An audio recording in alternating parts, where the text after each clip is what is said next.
Jakarta, CNCB Indonesia, santer beredar kabar bahwa dana korupsi proyek Base Transceiver Station, BTS, 4G diduga mengalir ke sejumlah partai politik, parpol.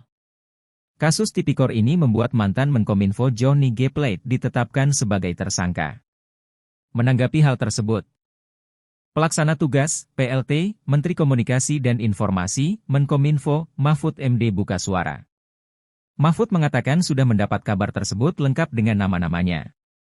Saya juga dapat berita itu dengan nama-namanya. Tapi saya anggap itu gosip politik, kata Mahfud saat konferensi pers di kantor Kominfo, Selasa, 23 Mei 2023. Lebih lanjut, dia sudah melapor langsung ke Presiden Joko Widodo, Jokowi, soal dugaan tersebut. Namun, ia enggan ikut campur lebih jauh dan menyerahkan hal tersebut kepada otoritas hukum yang berlaku. Mahfud mempersilahkan Kejaksaan atau KPK untuk menyelidiki jika ada angka-angka di luar itu.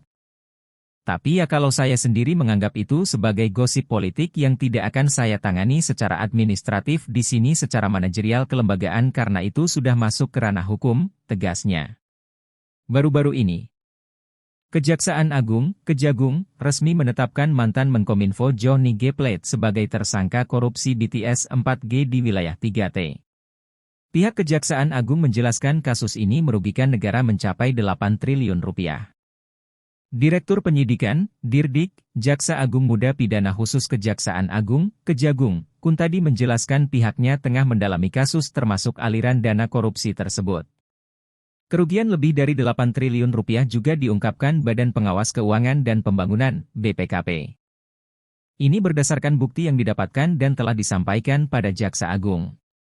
Berdasarkan bukti yang kami peroleh dan disampaikan kepada Jaksa Agung, kami simpulkan terdapat kerugian negara sebesar 8,32 triliun rupiah, ungkap Kepala Badan Pengawas Keuangan dan Pembangunan, BPKP, Muhammad Yusuf Ateh, beberapa saat lalu.